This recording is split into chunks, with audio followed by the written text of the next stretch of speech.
Okay, then the floor is yours. Okay, thanks very much. Okay, so philosophical and critical mutism. I have not the confidence at this stage of my time here in this reading group or in this university to start this talk in the way that ultimately I would have liked to. I would have liked to have came in, sat here, set a timer and said nothing. That is to say, I would have liked to have been completely silent for 5-10 minutes. It would have been awkward and difficult. Perhaps bemused glances would have been exchanged, and worst of all, you guys potentially would have felt that I was wasting or disrespecting your time. At the end of the silence, I would have began to speak, and in speaking, I would have proceeded to argue that what you had just heard, the discourse or non-discourse, in fact contained less assumptions, less logical fallacies, less dogmatism, less erroneous statements, less misinformation, less ignorance, less fault, less inaccuracy, less discrimination, less bias, less prejudice, less ego, less pretense, and less intellectual precociousness than any other text or talk you would ever hear, unless, of course, that text or talk were likewise bereft of utterance. Now, I have never before heard the term mutism applied in a philosophical critical context. I have heard it before, as we perhaps all have in linguistic psychology, where mutism, or selective mutism, is largely understood as a symptom of anxiety. And anxiety has its place here. An anxiety that is regarding one's own philosophical limitations and assumptions, an anxiety and concern regarding the extent to which one's own beliefs and thoughts, and thus contribution to intellectual discourse, depends on preconceived and implicit prejudices and biases at the axiological, phenomenological, epistemological, and existential levels. Mutism, then, is absolute intellectual and philosophical futility. It stems from the depths of cynicism, skepticism, fallibilism, quietism, anti-positivism, intellectual agnosticism, and anti-foundationalism. Mutism is the silence of incertitude and impasse. That is to say, it is the manifestation of incertitude and impasse as silence. It is the belief that any expressed view or philosophical position which claims any correlative proximity to fact or truth or importance or usefulness is so naive and dogmatic in supposing itself so that such supposition violates its own value, constitutes evidence of its own pretense and fallacy. Mutism, then, is, in effect, the resignation of intellectual discourse and all belief, but, and this is where it becomes problematic, but for the paradoxical and hypocritical belief of its own supposition that intellectual discourse is futile. In tending, then, to the hypocrisy and paradox of its own logical predicate, mutism, certainly as an uttered proposition, would seem quite ironic.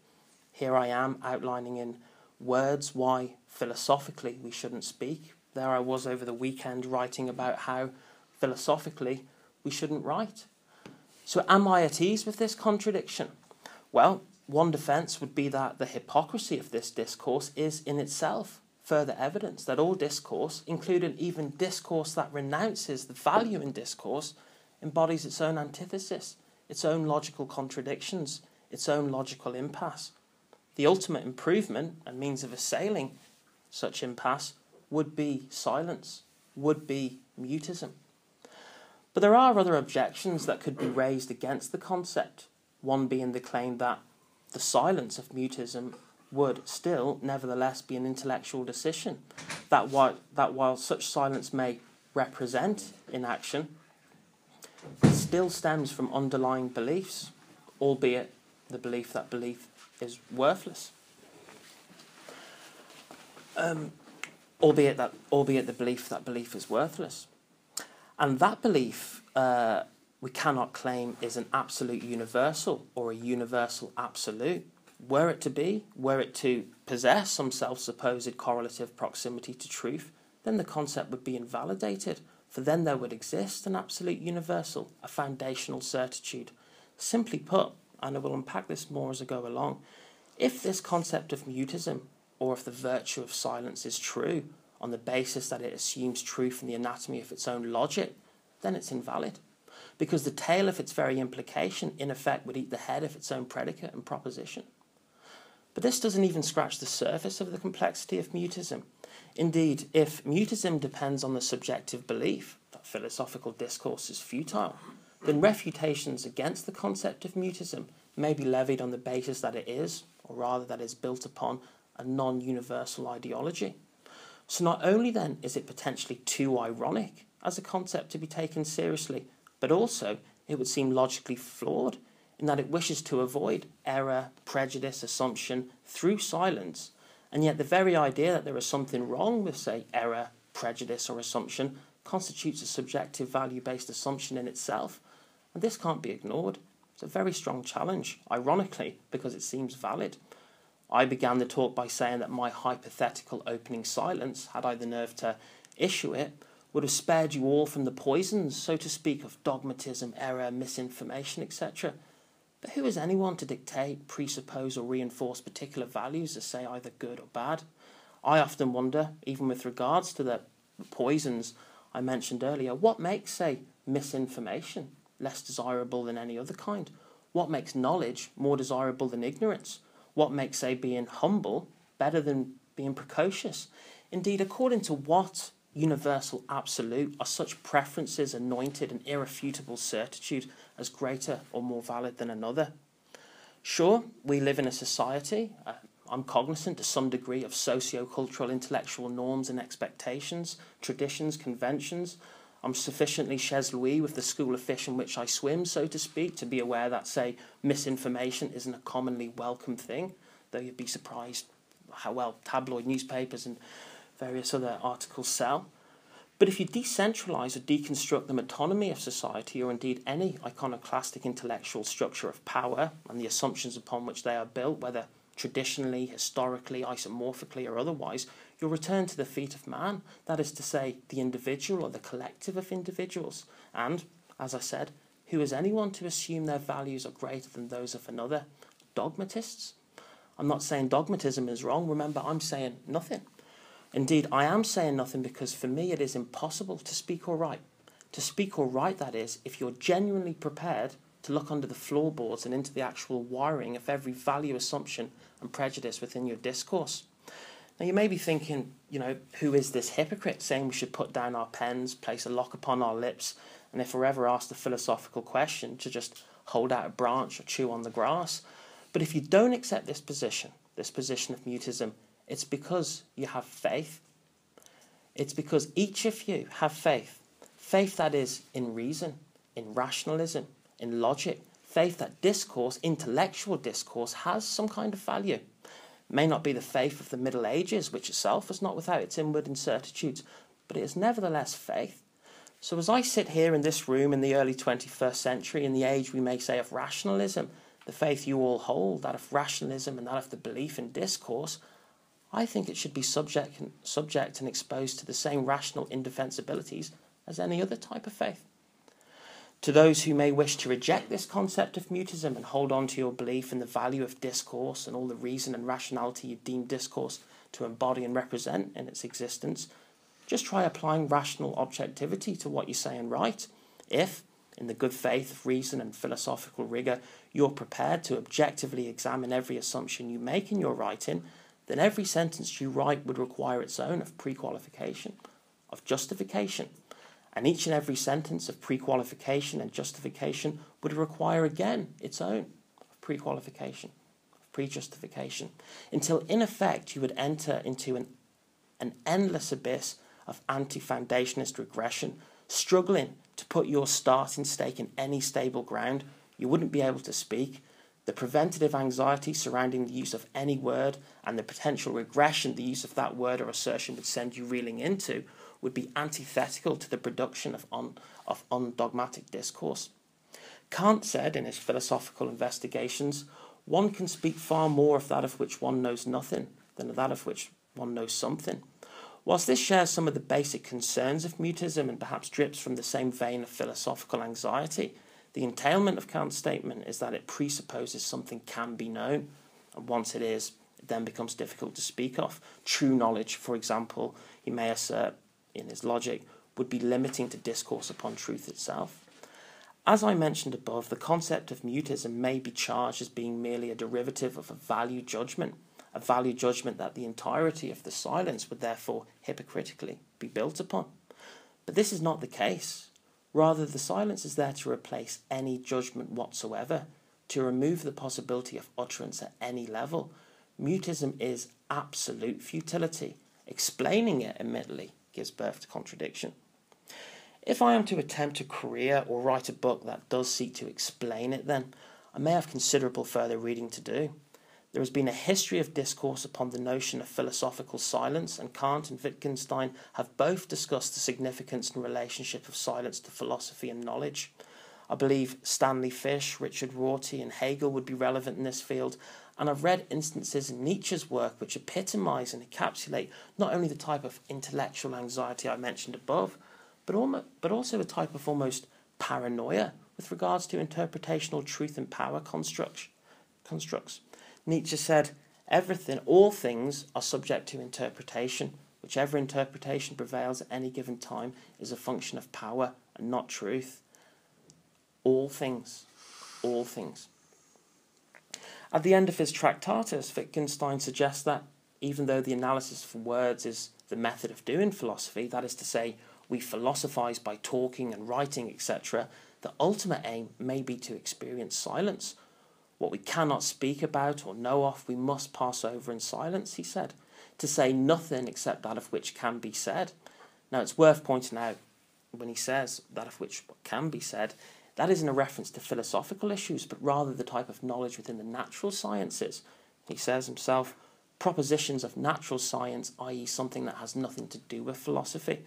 And he goes as far as to say that we should correct a person who has attempted to speak metaphysically by demonstrating that they have failed to give a meaning to certain signs in their propositions. And that's similar to what I was saying earlier with regards to having to pre-qualify and justify the basis of any assumption if that assumption is integral to a thesis or proposition as a whole. Now, as a caveat of sorts, I should say that I haven't sufficient knowledge to speak of the concept of mutism in relation to the nomothetic or natural sciences. But in the absence of that knowledge in that area, allow me to look maybe a little bit into history. You'll often hear me say that long before the truth-relative epistemological inquiries of Kant and, say, Schopenhauer, the Latin maxim, de gustibus non disputandum, laconically expressed the sentiment that there is no point of disputing matters of taste. And I ask, is it really a big leap or distortion of the original intent of that phrase to change the word taste to, say, opinion or belief? Either way, thousands of years ago, people were thinking about and discussing futility and philosophical manifestations of intellectual apathy. The chapter Ecclesiastes in the Bible is an example. The teacher, who was the king of the kingdom, had everything, but he felt for genuine truth or certitude in anything. The ointment, so to speak, to his disillusion in the purpose of intellectual labour was the truth of the love of God. Speaking now in the 21st century to a room of philosophers, whilst this is no proselytic effort, I am trying to get you through rational debate to disbelieve in your own God, if that is, for example, the God of rationalism and discourse, which could be said quite blasphemous, but equally at the same time there are people that try to convince me of the inadequacies and outright pointlessness of rejecting rationalism and discourse. Commonly I hear people say then to me that ultimately we are social beings and therefore we need to converse and communicate. But is it our natural state that the state of our being, to be in a flux of communication and elect at times to be silent? Or is it our natural state or hypostasis intellectually or otherwise to be silent, but elect at times to speak? But even with this said, still something lacks here. I can't get my head around the idea that I am here speaking philosophically about the pointlessness of philosophical discourse, that I am here more broadly crushed under the pestle of unknowing, bereft of the reason why I was born or what will happen when I die or how my mind works, suffering existentially and universally, with the potential that my life is merely a flash of confused consciousness, an indivisible ballet of dream and fear between two eternities of appalling darkness. And with that in mind, the idea that I can't, according to my own proposition, talk about that, I will be the first person to walk out of here and shake my head, never mind you guys. But, if I dig deeper, there's no airs or graces about me or my position. I mean, even I wonder, as I said, why I'm saying this, why I'm proposing the notion of silence. Is it, and I apologise for the personal aspect of this, but we can't separate the philosopher from the living, feeling, suffering, dreaming, fearing person. And I'm untrained also in philosophy, so I'm forced to pull the whole of my humanity and confusion into my thoughts. But do I want silence, perhaps, and to propose this notion of mutism in order to compensate for my own lack of knowledge? If we're all silent, if we're all silent, then the discrepancy in my limited knowledge compared to that which you all possess won't seem as vast. Or is it because maybe when I was younger, I asked my father big questions, existential questions, and he'd done his best to answer them the best he could. But when I kept asking, why is it this? He would say, really, we're like ants trying to understand the electronics in an aeroplane cockpit. And potentially that's when futility hit me. And I remember asking him, is there definitely a God or definitely not? And I remember once he took me to one side of the wall in the house and he asked me what was on the other side of the wall, and I couldn't see. And I said, I don't know. He goes, well, that's the answer. We just don't know. Maybe it's because, 10 years ago I was very ill, dying, and I went through lots of treatments, one of which was radiotherapy, and then that has effect on different functions, thyroid and everything, and that is known to potentially negatize thought, so I can't discount that either. I have parents from Belfast and Baghdad respectively, and therefore I've spent the last, 20 years observing bias and prejudice in media, in literature, and even philosophy, and I almost to a point where I almost feel I can identify the slightest moral prejudice and assumptions in the majority of discourse. So then I question sometimes, is discourse dogmatic and damaging in itself? Every morning I wake up to an anxiety and paranoia-inducing smoothie of state surveillance, contradictory medical and health warnings, hate, fear-mongering, propaganda, plutocracy, imperialism, prejudice, radicalism, fundamentalism, jingoism, corporatism, capitalism, pseudo-intellectualism, or if that can be a thing, pre-apocalyptic environmentalism, austerity, corruption, Zionism, genocide, democide, racism, terrorism, historical revisionism, and hypocrisy. Not that I'm being bipolar, but it makes me worried about being alive. And I'm here in this university because I am concerned with the blindness of people to the assumptions upon which their entire ideological architectures are built, including my own. But if any of this is true, then it's not good for mutism as a concept, because it would be indicative perhaps that the concept itself is merely an outworking of my own personal idiosyncrasies and anxieties, and who cares about my opinion? I don't even care about my opinion. It's just so large against the sky we are, so small between the stars. Or is it, and I think this is how I came to the idea of mutism, is it my time that I spent studying literary criticism and the criticism of criticism itself that I became ultra-sceptical to the point of advocating the notion of saying nothing? Bear in mind that while scepticism and cynicism are laden with negative motifs in normal social language and are quite unsavoury in that sense, I have arrived at these states because I'm against prejudice and bias and dogmatism, and I am being sceptical for you, essentially because I don't want anybody to tell you that you're wrong in anything purely because the landscape of your ideology is not in line with theirs. But then all of a sudden we arrive at the pedagogical implications of this. And I'm going to move now towards the end of this talk by explaining to you how I got to the idea of mutism and the promotion of silence from thinking about literary criticism. Just 2 seconds.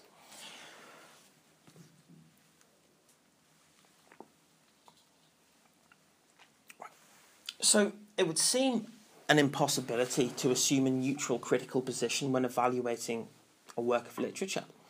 If, for instance, a critic was to read a book and deduce that the book was good, such a critical judgment would have arisen as a result of the book satisfying the interests and critical expectations of the critic, hence in turn the critic's decision to conclude evaluation of good upon it or upon a particular aspect of it.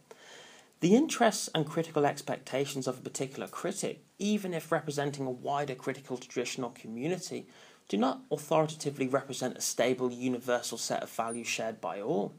In the case of each and every critic, certain preconceived and implicit beliefs about what it is that constitutes good in the first instance not only varies, but stems from personal ideological values and assumptions, biases and prejudices regarding what a work of literature should seek to achieve or embody within it for it to be considered favourable in the first instance. Some of the implications that arise from this can be quite problematic when trying to say something about literature or its study that is in effect definitely true or universal. Indeed, for a work of literature to constitute literature, as opposed to, say, just normal writing, it must possess or be thought to possess certain qualities or characteristics that qualify it to be deemed so. But if different critics have different ideas as to what it is that makes writing good or important or sophisticated or profound, words commonly considered favourable, then how is it ever verifiably justified or decided that some writing becomes or is deemed literary more so or less so than other writing? Microwave manual, signpost, an extract of computer programming code, a diary, a Shakespearean sonnet, utility bill. In literary evaluation, what might be directly satisfying, a style, a moral, a question, a language, an instruction, a rhetorical device, a sentiment, to one reader, may be equally terrible to another.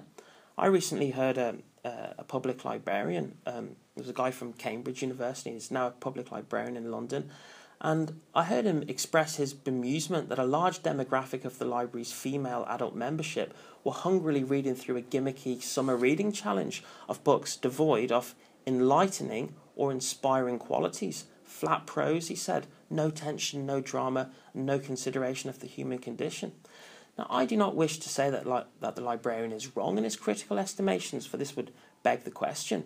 My concern rather lies with the fact that, irrespective of his literary beliefs, there is no way for him to prove the validity of his views over, say, one of the ladies who might believe, with equal weight of argument, that literature is best without the intensity of commenting upon the human condition, or that, say, escapism or some other preferred quality offers more in the way of satisfaction than tension or drama.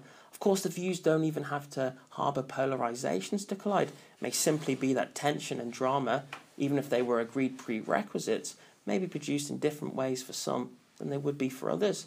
That the existence in a literary work of commentary upon, say, the human condition, would depend entirely on what a particular reader, in this case the librarian, presupposes to constitute said human commentary in the first instance. So this is almost over, except that, and I think I've printed out enough, I would like just to hand you all 2 pages each, and just going to look at just a little bit of the first paragraph of both of them, so it's just another couple of minutes.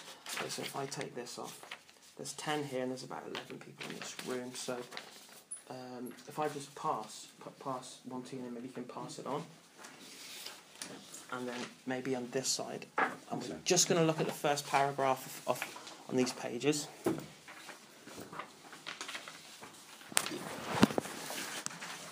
So you'll all end up with 2 pages. One will say the technology of writing, and one will say a review of the reviewers. So if we could start off with a review of the reviewers, and we're just looking at the first paragraphs where it starts off, critics constantly.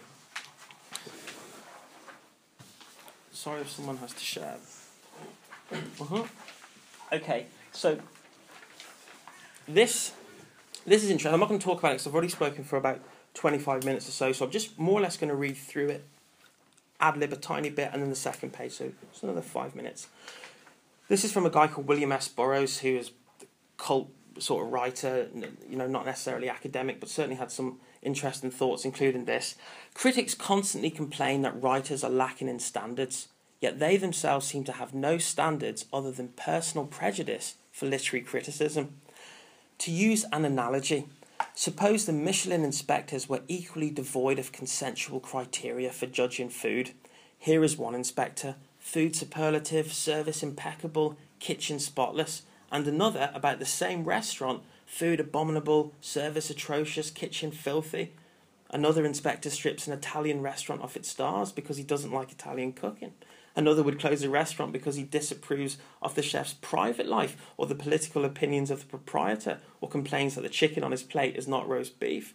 So, getting to the point now where you're condemning a restaurant, not even to do with the food or the service, because you don't like the owner or the chef. That's that goes to show some of the subjectivity. So if we just finally at the very end then go to the second page, which is the technology of writing. It's just the first paragraph. I will read, and then that will be it.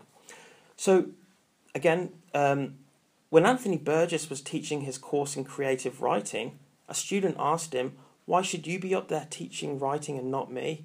A good question, and I wish I could give as definite an answer as can be given in regard to other subjects where technology is more clearly defined. No one, and this is I think a point that I've always remembered in reading this, no one, unless he is himself an experienced pilot, asks why the pilot of an airliner should be in the cockpit and not him. The answer is that he knows how to fly the plane and you don't. Nor would a student of quantum mechanics, engineering or mathematics ask such a question. The teacher is there because he knows more about the subject than the student. To say he knows more presupposes that there is something definite to know, that a technology exists and can be taught to students. And you can keep those pages and I'll leave it there. Thank you. Thank you very much.